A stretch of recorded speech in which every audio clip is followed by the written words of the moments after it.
Saint Leander of Seville. February 27th, Archbishop Leander of Seville dedicated his life to converting Visigothic Spain from the Arian heresy to Orthodox Christianity, facing exile and political conflict. A heads up in the spirit of transparency. Please be advised that this content may include martyrdom, exile, persecution. Saint Leander, Archbishop of Seville, served the Church in Visigothic Spain during the 6th century. He is remembered for his steadfast defense of orthodoxy against the Arian heresy. Born into a prominent Hispano-Roman family, he was the elder brother to 3 other saints: Isidore of Seville, Fulgentius of Assia, and Florentina, a nun. This lineage of sanctity within a single family provided a strong foundation for his own spiritual journey and his future work for the Church. Through his life as a monk and later as archbishop, Leander became the primary figure in the conversion of the Visigothic people from Arianism to Orthodox Christianity. This historic work culminated in the Third Council of Toledo in the year 589. He was a friend of St. Gregory the Great, and his efforts were essential in uniting Spain under the Nicene faith, ensuring the theological precision of the Church in that region. Leander was born around 534 to Severianus and Theodora, a family of high standing in Cartagena. His family later moved to Seville, a significant center in the Iberian Peninsula. There, Leander entered a monastery, dedicating himself to rigorous study and prayer. This period of monastic formation deepened his understanding of Holy Scripture and patristic writings, preparing him for the theological battles he would face. His profound learning and evident piety were recognized by the Church, leading to his consecration as Archbishop of Seville. In this high office, he continued to live with monastic discipline while undertaking the responsibilities of a hierarch. At that time, the Visigothic rulers of Spain adhered to Arianism, a teaching that denied the full divinity of Christ, asserting that the Son was a created being subordinate to the Father. This theological divergence created a spiritual chasm within the kingdom, separating the Arian Goths from the Orthodox Hispano-Roman population.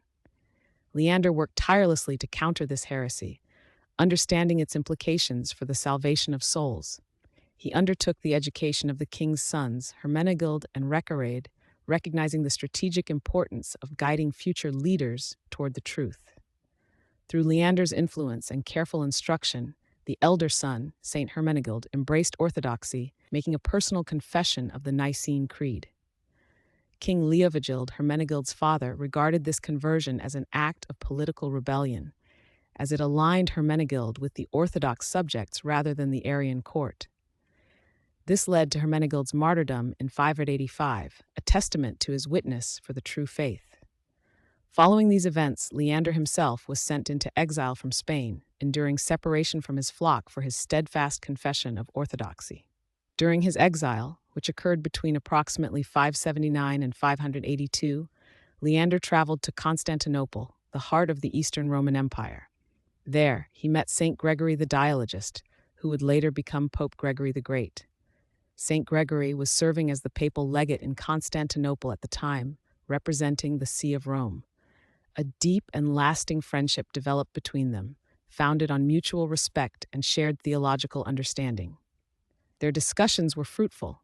It was at Leander's suggestion that St. Gregory began his notable work, the Moralia, a comprehensive commentary on the Book of Job, which became a foundational text for Western spirituality. This period of exile, though challenging, allowed Leander to strengthen his resolve and broaden his theological perspective through interaction with the wider Christian world. After the repose of King Leovigild, his younger son, Reccared, ascended the throne. King Reccared had been secretly guided towards orthodoxy by Leander, whose earlier instruction had sown seeds of truth in his heart. Upon becoming king, Reccared publicly renounced Arianism, declaring his adherence to the Nicene faith. To establish this conversion for the entire kingdom and to heal the theological divisions, Leander organized and presided over the Third Council of Toledo in 589.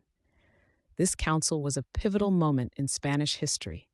At this gathering, the Visigothic bishops and nobility formally anathematized Arius and his teachings, and collectively confessed the Nicene Creed, affirming the consubstantiality of the Father, Son, and Holy Spirit.